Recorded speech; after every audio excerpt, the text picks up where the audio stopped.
अब ये कोई आए हुए हैं, एमपीएस फैमिली कोई आए हैं। हाँ जी। सबसे पहले तो साइंस जर्नी पूरे टीम को धन्यवाद कि मुझे ऐड करने के लिए। हाँ जी, और धन्यवाद। आपका भी बहुत-बहुत शुक्रिया। देखिए, मैं थोड़ा दार्शनिक टाइप का व्यक्ति हूँ, तो मैं थोड़ा दार्शनिक बात ही करना चाहूँगा। अच्छा जी। मैंने अक्सर आपके चैनल पर देखा है कि बहुत सारे लोग जय भीम, जय बुद्ध करते रहते हैं। ठीक है, कोई आपत्ति नहीं है, कर सकते हैं। लेकिन मैं चाहता हूँ कि पहले वो लोग पढ़ें, समझें, फिर वो करें। और मैं थोड़ा प्राकृतिक व्यक्ति हूँ, मैं प्रकृति प्रेमी हूँ, तो मैं विज्ञान के खिलाफ हूँ। तो मेरे कुछ जेन्युइन से क्वेश्चन्स हैं, जिसका आपको जवाब देना है। तो मेरा सबसे पहला सवाल यह था कि विज्ञान से जो पेड़-पौधे हैं, जानवर हैं, जो हमारी नदियाँ हैं, पर्वत हैं और जो समुद्र है या फिर पक्षी हैं, उनको क्या लाभ हुआ है? और अगर लाभ सिर्फ हम इंसानों को हुआ है, तो यह जो है वो चौतरफा विकास कैसे है? बहुत खूबसूरत आपका क्वेश्चन है, बहुत बढ़िया है। सबसे पहले तो एक बात समझनी होगी कि जी, जिस तरह से ईश्वर को क्रिएट किया गया है कि ईश्वर की अपनी एक सत्ता है, उसके अंदर अपनी एक ताकत है, वो खुद से सारी चीज़ें कर सकता है और साइंस जो है, वो कोई स्वतंत्र सत्ता नहीं है, बल्कि इंसान के लिए एक टूल है, एक प्रोसेस है, जिस माध्यम से जो सही माध्यम के हिसाब से अगर आप उस टूल को प्रयोग करते हैं, उसकी वे ऑफ थिंकिंग में सही-सही सोचते चले जाते हैं, तो आप कुछ नतीजों पे पहुँचते हैं, जिसको हम कहते हैं कि एक इंसान के नज़रिया है सोचने का। अब इंसान उस साइंटिफिक पहलू को समझ के अच्छी चीज़ें भी बना सकता है, खराब चीज़ें भी बना सकता है और उसक बनाएगा तो चीज़ ही, वो अच्छी या खराब नहीं होगी, वो तो कोई जो भी चीज़ बनाएगा वो बना देगा। उपयोग इंसान के हाथ में है कि वो उसका अच्छे के लिए प्रयोग करेगा या खराब के लिए। तो साइंस की अपनी इंडिविजुअल कोई सत्ता नहीं है जिससे हम साइंस को ब्लेम गेम दे सकें कि साइंस ने क्या दिया, वो दिया। अरे हमने ही साइंस का इजाद किया और नहीं, हमने नहीं, ही देखिए, साइंस के माध्यम सुनिए, से सुनिए। सुन लीजिए ना, मेरा पहले जवाब जी, तो जी, सुन लीजिए। ठीक है। अब साइंस क्या है कि उसका इजाद हमने की। अब देखें, लाभ लेने में हम सबको बड़ा मजा आता है। दार्शनिकों की सबसे खास बात क्या होती है कि जैसे आप यहाँ पे हुँ। जुड़े हुए हैं, जुड़ने के लिए आपको किस चीज की जरूरत पड़ी? तो जी, इंटरनेट की, स्मार्टफ़ोन की, इंटरनेट की। एक स्मार्टफ़ोन की या कंप्यूटर की, और इन सब के पीछे आपको इंटरनेट की ज़रूरत पड़ी। उसके लिए भी आपको इंटरनेट के अलावा बिजली, जो कि आपको जिस बिजली का आप उपयोग करके और अपनी चार्जिंग वग़ैरह करते हैं, इसकी ज़रूरत पड़ी। तो आप तमाम चीज़ें खुद साइंस की इस्तेमाल कर रहे हैं। साइंस ने जो-जो चीज़ें दी हैं, आपसे अगर कहा जाए कि बिना बिजली के 1 महीना आप अपनी ज़िंदगी गुज़ार दीजिए, बिना स्मार्टफ़ोन के, बिना इंटरनेट के, हर इलेक्ट्रॉनिक्स या इलेक्ट्रिकल हर एक चीज़ को लाइफ से साइंस की जो बनाई हुई चीज़ है, उनको हटा दीजिए। साइंस के बनाए हुए कपड़े जो हैं, जिन फैक्ट्रियों से बन के आ रही है, उनको हटा दीजिए। 1 महीना आप ज़िंदगी जी लीजिए, नहीं जी पाएँगे। क्योंकि ठीक है, रुकिए। आजकल अब टोकना तो चाहूँगा, आपको नहीं, माफ़ी चाहूँगा मैं टोकने के लिए। लेकिन बिल्कुल ज न, मत माफ़ी माँगिए, बस मेरी बात जी, जी, कंप्लीट हो ठीक है। जाने दीजिए। जी, ठीक है। अब क्या है कि जब हम दार्शनिक बनते हैं, तो दार्शनिकों की हालत क्या होती है कि हम सारा चीज़ उपयोग तो करते हैं, लेकिन मुँह खोलते हैं और शब्द गपोड़ देते हैं। क्या कि भाई देखो, साइंस ने पेड़-पौधों को बड़ा हानि पहुँचा दिया। अरे साइंस ने क्या खाक पहुँचाया? इस्तेमाल हम कर रहे हैं, शुरुआत हमको करनी चाहिए। सबसे पहले तो आपको क्या करना चाहिए कि ये जितने भी साइंस से बनी हुई चीज़ें हैं, सबका बहिष्कार कर दी। जैसे अंग्रेज़ जब आए थे, तो गांधी-वाँधी एक आंदोलन चलाए थे कि विदेशी वस्तुओं को होली जला दो, उनको जला दो, हटा दो घर से। तो उसी तरह से अगर आपको ऐसा लगता है कि साइंस के कारण हमारे प्रकृति को नुकसान हुआ है, हमारे पेड़-पौधों को नुकसान हुआ है, तो सबसे पहला तो ये तरीका है कि हम साइंस को ब्लेम देने की बजाय सीधे-सीधे बायकॉट मार दें। आप क्या कीजिए, बायकॉट मार दीजिए। आपके जितने भी अगल-बगल दोस्त होंगे, जो आपसे इन्फ्लुएंस्ड होंगे, सबसे कहिए कि साइंस की हर एक चीज़ को बायकॉट मारो। इंटरनेट को, टीवी को, फ़ोन को, बिजली को, सबको बायकॉट मारो।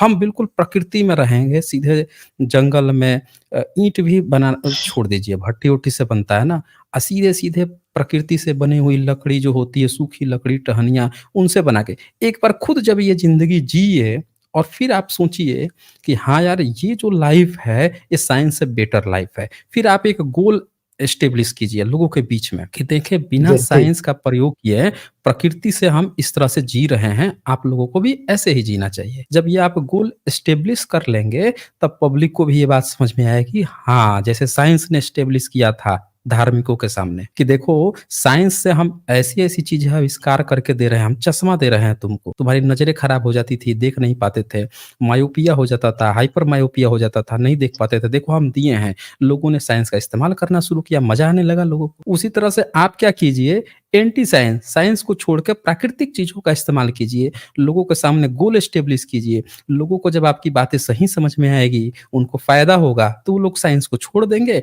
और आपके प्रकृति को भरपूर मतलब कि जो आप चाहते हैं, वो वैसा चीज़ मिलने लगेगा। अब अपनी आप बात सर रखिए। जी। जी, एक छोटा-सा एक और बात बोलूँगा। देखिए, आपने बहुत अच्छे से समझाया, आपका बात मैं समझ गया। तो अब देखिए, आपने बहुत अच्छे से जो साइंस के जो निर्मित वस्तुएँ हैं, उनका जो लाभ गिना दिया और हमें चश्मे से जो नज़र आया, वो कमज़ोर होता है, वो दिखने लग जाता है। ट्रेन से हम जल्दी पहुँच जाते हैं, सब ठीक है। आपने कहा कि आप साइंस को छोड़ दीजिए, लेकिन क्या जो वैज्ञानिक तर्क का व्यक्ति है, क्या वो प्रकृति को छोड़ सकता है? तो आप पाएँगे कि नहीं, हम नहीं छोड़ सकते। और देखिए, 2 चीज़ें होती है, जब हम साइंस से जब हम कोई चीज़ बनाते हैं, तो एक समय तक वो हमारा जो है, वो हम उसे बनाते हैं, अपने कुछ फ़ायदे के लिए। लेकिन कुछ समय बाद वो हमारी ज़रूरत बन जाती है, फिर हम मजबूर हो जाते हैं। जैसे देख लीजिए, अभी हम लोग जो कीटनाशक का यूज़ करते हैं, वो एक अच्छे काम के लिए हमने बनाया था ताकि हम फसल ज़्यादा उपजा सकें। अभी सबको पता है कि ये सेहत के लिए अच्छा तो नहीं है, लेकिन अब हम चाह कर भी उसे बंद नहीं कर सकते क्योंकि अब हम मजबूर हो चुके हैं। तो देखिए, मजबूरी हर चीज़ को ले डूबती है। इसीलिए मैं कह रहा हूँ, देखिए, आप बिना ट्रेन, बिना एरोप्लेन, बिना किसी चीज़ का आप अपने जीवन की कल्पना नहीं कर सकते। मैं ठीक है, मैं मानता हूँ। लेकिन इसका मतलब क्या मैं ये समझूँ कि आप बिना पेड़-पौधे, नदियाँ, जानवरों के आप अपने जीवन की कल्पना कर रहे हैं? क्योंकि जो विज्ञान है उसने खत्म तो किया है और मैं इस चीज़ को मैं प्रूव भी कर सकता हूँ क्योंकि देखिए, जब हम ट्रेन बनाने के लिए ट्रेन को हम आविष्कार करते हैं, तो हमें कहाँ से मिलेगी सारी चीज़ें? हमें तो प्रकृति से ही मिलेंगी ना। और जैसे ही हम प्रकृति को हम विनाश करेंगे तो पारिस्थितिकी गड़बड़ होगा। बहुत सारे जीवों को अपना घर-बार छोड़ना पड़ेगा। और देखिए, इंसान भी जीव हैं, हम लोग भी, जितना हमारा अधिकार है प्रकृति पर उतना तो जानवरों का भी है कि नहीं है? हम किसी को हम कैसे हानि पहुँचा सकते हैं? और अगर हम किसी और को हानि पहुँचाएँगे तो हमारा जो पारिस्थितिकी तंत्र है, वो तो गड़बड़ होगा ही और होगा तो बीमारियाँ आएँगी और उस बीमारियाँ का फिर हम वैज्ञानिक तरीके से हम इलाज भी ढूँढेंगे और उस इलाज में भी हमें फिर से प्रकृति को नुकसान तो पहुँचाना पड़ेगा, क्योंकि उसके बिना तो हम कुछ कर नहीं सकते।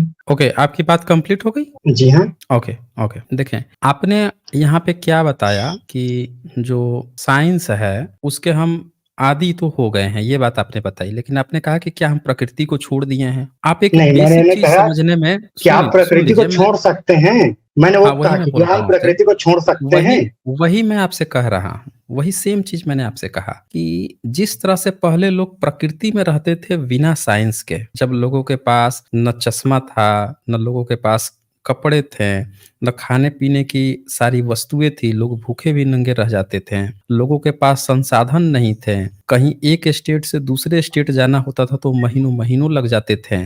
तब हम जानवरों का दोहन करते थे, घोड़े का दोहन करते थे, बैलों का दोहन करते थे, जीव-जंतुओं का शोषण करते थे। हमारे पास उतनी सुविधाएँ नहीं थी। अब सवाल ये है कि प्रकृति जो है वो साइंस नहीं है। हम प्रकृति के अंदर हम हैं। जबकि साइंस को हमने खुद बनाया है, इजाद किया है पॉजिटिव वे में। आपको पता होना चाहिए आपकी जो मुख्य चिंता थी वो इस बात की थी कि साइंस के कारण प्रकृति को नुकसान पहुँचा है।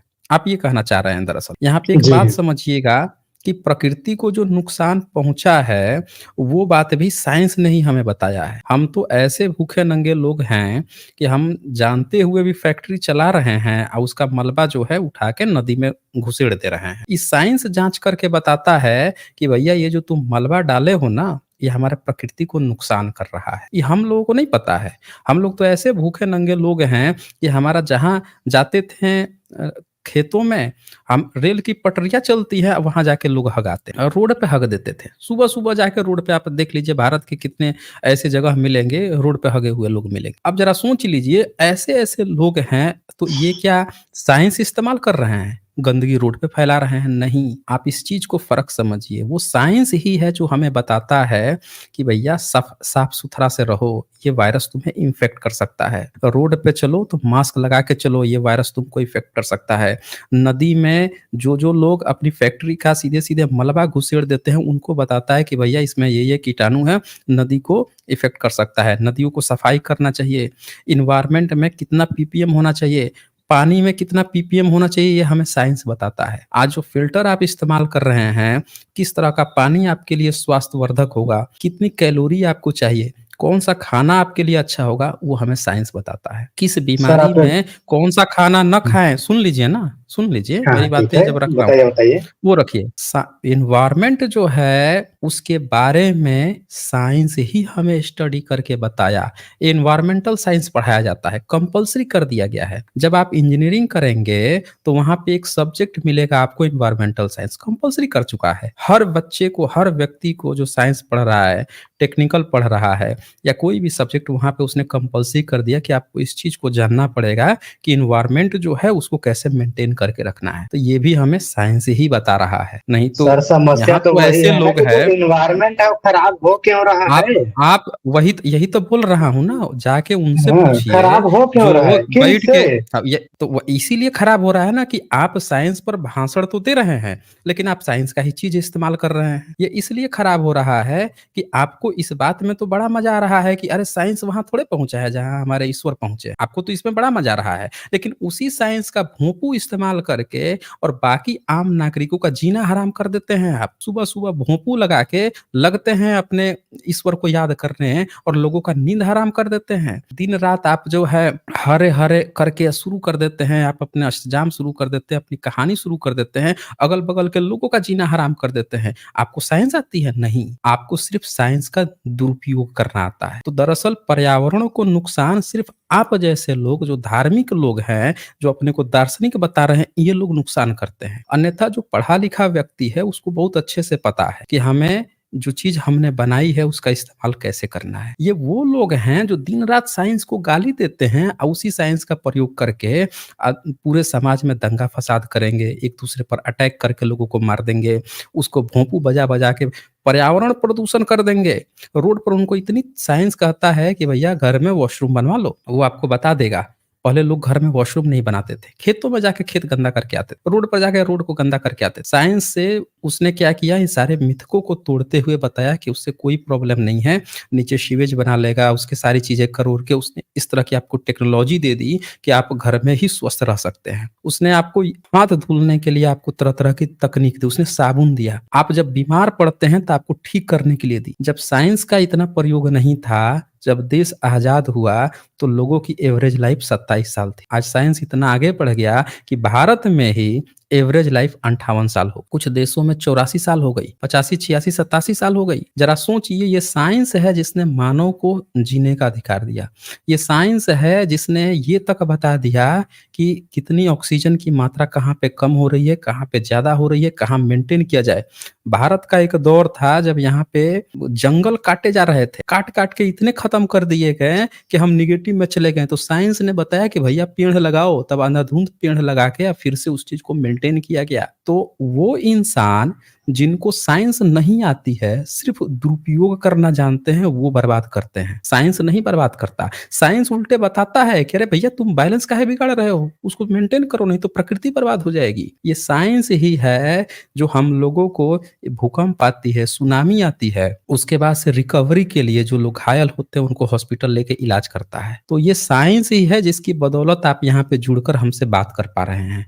साइंस नहीं होता ना तो आप भी जुड़कर नहीं कर पाते, जैसे पहले नहीं कर पाते। आपको प्रयोग करने में साइंस तो खूब मज़ा आ रहा है, लेकिन आपको दिक्कत क्या है कि बस साइंस को गाली देना है और करना क्या है कि हम बहुत बड़े दार्शनिक हैं। मत इस्तेमाल कीजिए, छोड़ दीजिए, समझ रहे हैं ना? साइंस को आप त्याग दीजिए और जिस तरह से साइंटिस्टों ने नई-नई चीज़ें आविष्कार करके लोगों के सामने रखा था कि भैया आपको अगर फ़ायदा समझ में आ रहा है तो साइंस का इस्तेमाल करो, और सारे धार्मिक दौड़ पड़े दुरुपयोग करने के लिए, प्रयोग के साथ-साथ दुरुपयोग करने लगे, तो आप भी एक लोगों के सामने मॉडल रखिए, सारे धार्मिकों के सामने, जो साइंस को बताता है कि साइंस बेकार है, साइंस वहाँ पहुँचा ही नहीं जहाँ आप पहुँच चुके हैं। उन सबके सामने आप गोल रखिए कि हम साइंस का बहिष्कार कर, और हम लोग पूरी तरह से नेचुरल रहेंगे। सूखी लकड़ी लाके घर टाटे बना के, झोपड़ी बना के रहेंगे।